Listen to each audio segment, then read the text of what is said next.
Lasers. Lasers are so... 90s? I was gonna say 70s. Can you please stop making me feel old? Got bad news for you, Sam. You are old. Hello there, Sarah from 17 once again. This is my Chaos Theory Expert 100% walkthrough.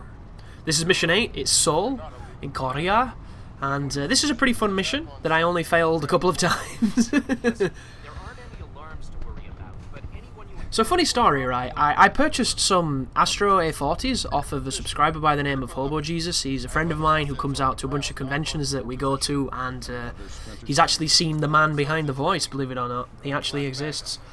And I'm using the headset right now in my computer, and because I have a pretty particular setup, I don't have the mix amp being used right now. My mix amp is connected to my Xbox One, and it's threaded behind my cabinet and all that kind of cable dungeon that's back there with every console on the planet and capture devices and things. So it's awkward to keep getting the thing out. But the good news is I can plug the jack that connects to the mix amp into my PC. However, the Astros are so fucking good, it makes everything really loud. So I have to half the volume of my master volume control when I'm doing commentaries, because all I can hear is the game, and I'm trying to talk and it's just like, Sam, finish your mission, bang, bang, bang, and like, fucking, it's amazingly good, but weird at the same time. And I'll go to listen back to the audio, and the audio's so fucking loud, I have to pull them out and listen to it on my speakers, because my voice is too loud. Like, they're too good. The masterness of them is insane. And anybody on the fence over buying a pair of Astro headsets because of the pretty crazy price, just don't be, guys.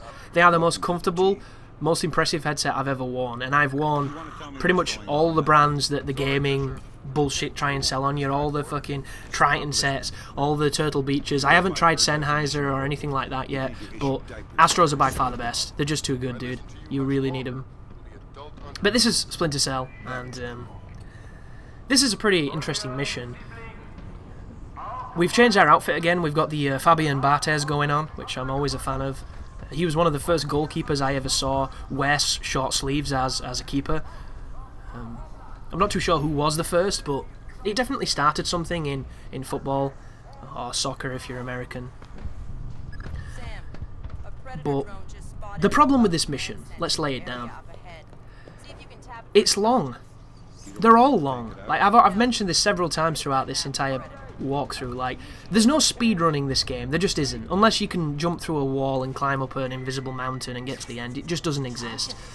It's too meticulous. There's too much expected of you in almost every situation.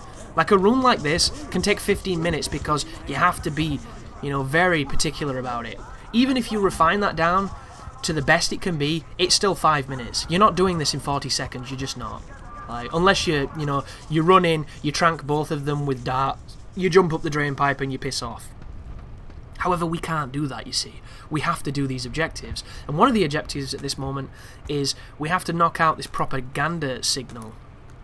And I've actually missed one of the stations that you have to do, so I'm going to go back and do it. That happened when I was playing as well, because you have to use your EMPs to find them, and I knew that one was missing, and I didn't know if I moved on through the level, if it was later on, or if I just locked myself out. So I went back, and lo and behold, it was behind me. And there's a lot of the difficulty of this project came from a lack of understanding, and it's kind of contradictory to what a walkthrough should be, in my opinion, even though YouTube will lower your standards of what walkthroughs are tremendously if you watch any of the popular ones. But to me, a walkthrough should be somebody who knows exactly what they're doing at all times, showing you one of the best ways they've found to do something. That is a walkthrough. That is what it should be. It's not, this is my first playthrough, watch me run in fucking circles and not know where I'm going. But you'd be surprised as I lure these two guys together and then I gas them. Because I'm not a very nice man. Ooh, this is interesting. There's one guy watching over us now. I'm going to put the ring airfoil round on and I'm going to headshot him. This is hard to do. So what I would recommend, if you're having issues with that shot, is to save before it so you don't waste too much ammunition. I'm pretty good when it comes to the ring airfoil rounds, so I was confident in that, but you want to save if you're not. Also, when you approach this, there is a bomb on the other side of this cabinet thing, so be very careful. I'm going to pick it up just so I don't forget it's there. Obviously, it's the exact same disabling mechanic it's been in most of the games, and we're going to climb up this ladder and we're going to disable this propaganda. And a credit to the game's design is that you can hear the propaganda towers because they're spouting propaganda. So as much as I was like, I don't know if I'm going to be able to find them later on, or I don't know where they are, or my ignorance of the side missions was hurting my speed and, you know, the quickness that I could get this walkthrough done, the game does a lot of things to help you out. And I think it's the best Splinter Cell game ever made. It truly is. It might not be the most polished. It might not be, you know, the most diverse in some areas, but it's so good. And this is me going back, because I know I've missed one. But I have some really good paths through this particular level too, so if you're having any issue with it, hopefully by the end of it you won't, because I had to do it a couple times, but it wasn't bullshit amounts of times, like the bathhouse and the battery. The battery to a much lesser extent. The bathhouse, I had my girlfriend around when I was doing the final recordings of that level, because I had to get it done, and it literally needed finishing because I was about to go and, you know, not touch my consoles for a very long time. So it needed doing, or if I went back I probably would never do it type deal. So I ended up playing maybe 4 attempts with my girlfriend there, and she was there watching me, helping me, like keeping track of everything, and she was as equally as confused as I was. It was so frustrating. But I got it done. And then when I looked online, there's all that stuff about how it's bullshit and how it's broken and all that. It's scripting this, it's scripting that. When in reality, I think it's 2 things. It's just 2 situations where alarms get triggered where they never should. Like, when everybody's shooting fucking guns at that point, I don't think the alarm should even be triggerable. But it is, and that's what you have to deal with. But now that we've disabled everything here, move towards this door, move into this building, and this is a pretty easy room coming up. It doesn't make any sense, but I love it. So there's a pipe above you here, so if you grab onto the pipe and you swing your legs up, you can go across this room. And because it's so dark and foggy and fiery, you can't tell that there's a dude immediately in front of you when you get to the other side, and neither can he. So when you get here, there's a guy who's going to turn up, and you just can easily knock him out. If you were to be quicker and drop down, you would be in trouble here, but because it's the way it is, you do that, and he's dealt with. Which is just perfect. And then I get silent death from above, because apparently that's like my 20th death from above kill, or whatever that trophy is. But in this room, to my right, there are a couple of guys messing with the... I think it's a computer and like a database. I'm not too sure exactly what it is. It's been a long time since I recorded this. I turn the light off to get their attention, and what will happen here is one of 2 things. Sometimes one guy will come, sometimes more than one will come, and you can get a chain of them and just knock them out as they turn the light back on, because for some reason everybody in this game is a compulsive light switcher. It's kind of maddening. I don't understand it at all, but I'm okay with it. So after you've knocked him out, we're going to move to our right, and this is where things might be different from you than what happens in this video. Because depending on what happened just then will depend on where this next guy is. He'll either be messing around in the server room, or he'll be directly in front of this balcony where I am now, or he'll be making his way around. And you just have to respond accordingly, as I accidentally climb back up instead of dropping, which frustrates me to no end. I'm not even going to tell you how much that fucks me off. But do the silent drop to make sure you don't alert him, and then we're going to be pushing into this server room. He should be messing with the computer, so he's an easy mark. Pick him up, take him out, and then we can access the computer. So the next encounter took me a while to get something that worked. I tried a lot of different things, and they do work, but some of them were messy. As you push around here, the elevator's going to open up, and 2 guys are going to come out of it. And it's triggered by you, so as you move forward, it will start to come down. If you never move forward, it will never come down. It's one of those game moments. So I stick a sticky camera on the wall across from the elevator, and then I try and gas both of them. Sometimes it works wonders, sometimes it doesn't. So I do the little distraction, wait for him to move into position, and then gas. So as you can see, pretty effective strategy, but sometimes it just doesn't line up, so you have to, you know, be creative. Once that's done, use the elevator. The game's now going to transition from a loading screen, because it does that every so often. And that is essentially a cutoff telling you that whatever you've done in that last area is now done. So if you've missed anything, or you've got any alarms and you save after this, you're in trouble. But right now, the game makes it look like the level's over, and there's a part of me that wishes it was. because it would be so quick, but that's not how it works, and of course, you know, we've got to do other things. So this is a really good path. As soon as you start, hop over the balcony, come over here. You've got to be quite quick because there's a guy patrolling. Once you land down here, you need to just hack this computer.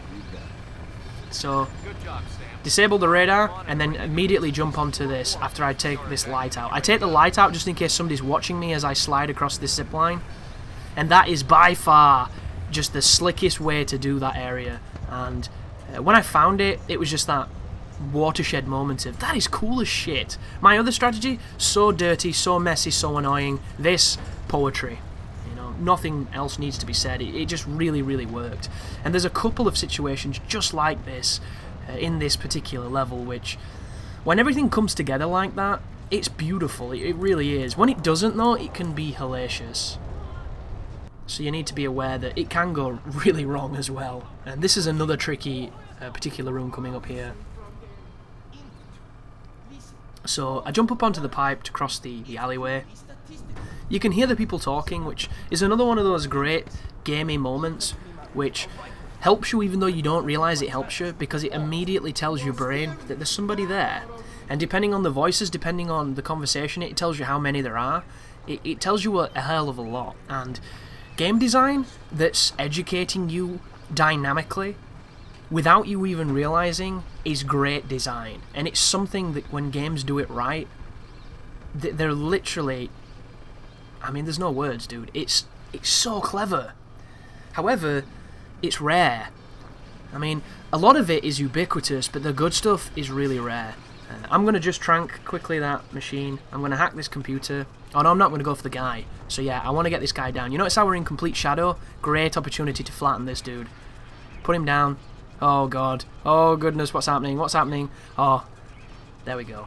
Oh, I'm not going to get him. Interesting. Ah, you see, I would have made a mistake there if I'd have been playing now, because I forgot that it's better to not get him. And then you just drop down onto this balcony and there you go. Nice and clean. There you go, another nice path through that level. But, uh-oh. Look at that. Look how dark we are at this point, and he's just like, no, I see you. That would never have happened in the other games. Now I can't see a damn thing. This is about as dark as it's ever been. Oh, there you go. I finally put the goggles on. Who knew? But continue to sneak this way. Push your way through this crazy... I mean, what is happening here? Is this just an everyday occurrence in Seoul? Is it usually this war-torn? Is it like a... You know, is it Beirut of old? It looks crazy. So, we're going to be dropping down this building real quick. Be careful though, because not only will Sam try and grab every edge, but it'll also hurt his legs if he falls too high. He's not Geralt though, so he can actually land properly, unlike that pussy. But quickly scan the computer, be very conscious of that drone. The drones make things tricky, but they don't make things too difficult. And as you push around here, this door's about to open. And somebody's going to come out. It's another one of those triggers that just kind of happens. So I put the light out as the door's opening.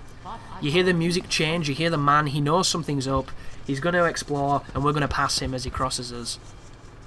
Get through the room, get the hell out of Dodge. This is something you haven't really seen me do too much in this game, and the reason why you're seeing me do it now is because somebody found a body on this level that I could not account for. So instead of leaving bodies, you know, I gave them literally nothing, and I tried my best to just get on with it, and I do think it looks better, and I think it looks cleaner, but at the same time, I love the animations of taking people down, and it just feels badass, so I'll probably never be the person who does it without taking people out, because I like doing it. But right there, did you see that? The audio spiked, even though it didn't look like I was moving very fast, and the guys down here heard me. The lighting, as crazy as it looks visually, is actually really good at this point. So we look visible, but we're actually pretty good. Look, let's just take that patrol data into the UAV. So it's that moment where you can't quite tell whether or not they know you're there, but it seems like they do. So this is a moment where I'm always really paranoid and I want to restart, but I kind of went with it here and it helped me out. However, you'll notice that they're moving a lot faster than they would do because they have to get back on their path. One of the things about scripting is it adheres to a hierarchy of rules and commands, And if the hierarchy says you need to be here and follow this, then the AI will do everything it can to compensate when it's out of that sort. So that's what happened just then. They heard that drop, they didn't know what it was, they found nothing, so then they had to compensate and go back to their path. So they did that really weird dad jog thing, and then they got back in line. But as you get out here, I think this is the body they found. This is where the game gets hard, because whenever they're alert and they're shooting, all it takes is a fraction of a second for their god aiming to start shooting you. It's kind of bullshit. And there's a few areas in this level where you're going to be walking across a battle zone, and out of nowhere, when you're in pitch perfect blackness, you just take a bullet, and it's like, come on guys, this is bullshit. But I'm going to hide this body, and I'm probably going to hide the other body, because as I mentioned, at the end of this mission, half an hour of my life I'll never get back.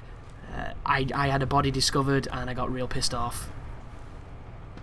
There's even a choice to save the pilots at the end of this, and I did that. But for the brevity of the guide, I showed you the one where you don't save them because it's quicker. And sometimes it's better to be swift, especially with a game like this where anybody going for this probably doesn't really care how polished it is. Because the people who want to get 100% on expert are those people that are willing to retry a million times and don't really care. They're in no rush. But the people who are just going for the 80%, trophy, probably not quite at that level or of that kind of mindset. They probably just want it done and dusted, and I can appreciate that. That being said, I do think it's a lot of fun. I did enjoy it a lot. But this oh god, this is when it starts to suck, dude. Like, you just don't know whether or not you're in trouble in these areas, and that's what sucks. You can see that there's a bomb on the side. You'll also be able to tell that there's one or two guys shooting a couple of soldiers on the other side of the road, and the guy in front of me is going to run back and forth like a headless chicken with no real motivation. He just does it. Whatever the scripting is here, it's confused. He's always trying to cover, he's always trying to get into different positions, he's always trying to shoot the guys, and all it takes is one mistake here for him to straight up know where you are and start killing you. So one part of me wants to tell you to get rid of all of them on this side, but at the same time they give you the opportunity to distract the other people, because if you get rid of these guys, the ones across the road have nothing to shoot at, so they're going to be looking for you. So this right here is incredibly dangerous because we're moving into where he runs to, so all I'm thinking about is putting anything between me and him. That means walking out into the light, but it doesn't matter as long as they don't see me. And unfortunately, you have no way of knowing whether or not they saw you just then. So you could get spotted, but you just don't know. And I think that's one of the failings of the game, because it should have given you some kind of idea. Especially when, to get these at 100%, you can't be spotted. Like in the old Splinter Cell games, you would have known, because Lambert would have lambasted you and then the game would have ended. But in this, you just don't know. And this is the bit where I just don't like it. The amount of times I've been crossing this roof and I've been shot, even though on the HUD it says I'm in perfect darkness, is planet bullshit levels of just wrongness. But I've left them alive in hopes that they'll distract each other so that they won't see me when I make my crossing. And I'm probably going to use like a smoke grenade. It wouldn't surprise me if I did, because the amount of times I failed this, god, it pissed me off. So yeah, that's exactly what I'm going to do, a smoke grenade, because it just doesn't make sense that they would be able to do what they can do here. There goes the grenade. Wait for it to thicken the skies and then go for it. And like even then, I get the feeling like he was shooting at me. You know, it's so annoying. So dangerous. And that's the worst part, when you're second guessing yourself. Like, it's not so bad if you've just been paranoid and it proves not to go on anything, but it's when it's valid and then you start second guessing yourself, because sometimes your gut's all you've got and it's your best tool in a lot of games. But here, just scary, really scary stuff. So there's a turret, do you see that? Good god, this is scary as well. And you might be thinking, you know, what's there to be scared of? Well, turrets instantly kill you, and the people on them have godlike reflexes, godlike reactions, and perfect aim. And all it takes is one fluctuation of light for him to see you. So this is me just thinking, how do I do this? At this point, I might have already been spotted and all this is for naught, but I don't know that, so I have to commit, and as soon as that turret moves, I push up to it. And the entire time, you're just thinking to yourself, this could all be wasted, because I might have already failed and I don't know it. And, you know, that's the bit that gets me the most. That's the reason why I didn't enjoy this as much as I could have, because there's no way to know. There's no way to pause it and check see if an alarm's been tripped. If there was, it'd be beautiful. It'd be simple, because then you would always know where you stood. But unfortunately, the game doesn't give you that feedback. So it's one of those things you have to just commit to. And there's probably some people who like that. But if you get up here, there is this machine scanning the road, and there's this computer. I'm not too sure if this is one of the submissions, but I'm going to use, yeah, it is. There you go. And then we can push onwards, and we're coming up to the last 5 minutes of the mission. Once again, this is another couple of difficult sections coming up, but there are a couple of easy ones. The toughest section coming up here is the final area, because once again there's a lot of enemies that are alerted, and alerted enemies don't need any excuses to see you in the dark and shoot you when they really shouldn't. But this road coming up, really simple, so don't worry too much, even though there is a drone and there is a couple of dudes, and it's going to be dark as shit because it's a pretty dark game.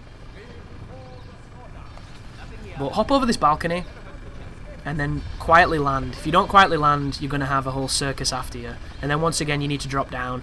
This is Sam showing just how much he likes to climb rather than drop. And then there's a guy immediately in front of us and another sign. So we're going to put the sign out like that. People are going to get suspicious. The drone's going to continue on its progress, and we're just going to wait. Luckily enough, it must have been pretty dark on my TV, so I've been popping my goggles on a bit more on this level, just to try and get an idea of their positions. That being said, I do think sometimes it's harder to see the guards in night vision than it is in any other mode. But this is a really sneaky path through this level. And that right there, goodness me, the first time made me jump so much. And now all you need to worry about is the drone. I don't need to tell you that the drone's a problem, but I also don't need to tell you that you can disable it, which makes it not a problem. That missed, which is a shame, but it happens. It does have a range, this function of the pistol, so be aware of it. There it goes. As soon as you see it doing its little pirouettes, that means you've stunned it. Do not run though. If you run here, the guards to your right will hear you. Like just then, he kind of saw something, but not enough to stop the progress. So I'm going to put the light out, because this is where I would normally dump the bodies of the pilots, but you're not going to see that on this run, because we're not going to do it. You want to save a lot on this coming street. This next street is the final street of the game. Of the level, sorry, not the game, technically. The problem is, it is a tank that's alerted, it is a bunch of dudes that are alerted, and it is an ongoing firefight. So right now, I'm trying to scan the computer from a distance. I'm trying to cheese it, basically, but the game doesn't let you. It would be awesome if it did, because it would be knowledge overcoming inexperience, but once again, I understand why they want you to get closer. So Lambert's telling us about the pilots. There is a trophy for doing both, so you have to do both if you want to get your trophies. However, the mission tells you to not do the pilot thing, and I'm not going to do it, even though I have done it and I did record me doing it. It just takes way longer and it's way more dangerous. But disable the computer, slide down here, and then just get ready for the shitfest that is this next section. So, I'm going to be using stealth, I'm going to be using shadows, and I'm probably going to use a smoke grenade. Save frequently, I can't stress enough how much you should be saving. Also, there's a flickering light, if you didn't realise. The flickering light is going to give you issues. I don't know if you can shoot it out either, I think it might intentionally be unbreakable. But the problem here is just the godlike perception of the AI. The AI, like, look, you see that then? That guy went into a firing stance, almost like he knew I was there. So right now, I'm going to chuck a grenade at my feet to cover my ascent with smoke, because I've got up here without the smoke, but I've also got shot to shit, and I don't want to risk it. So smoke goes out, and then we climb. And all you need to do is get to the very top, and once you're up here, you can't really be seen anyway, so you should be okay, but there's always the opportunity that they do see you, because the AI is so highly tuned at this moment that they could probably hear flies fucking. It's pretty crazy. But all you do now is wait for the airstrike, and the level's done. And yeah, GG pilots, unfortunately. But there's only 2 levels left. One of them is the hardest in the game, the other one is really simple. But the video that everybody's been waiting for is coming next, so I assume that that one's going to probably have the most attention, because it is easily the most difficult. But not because the level is hard. The level isn't hard. It's the bullshit that's hard. So, there's the objectives, there's the statistics, and there is the 100% success rating. Thank you for watching. You take care now.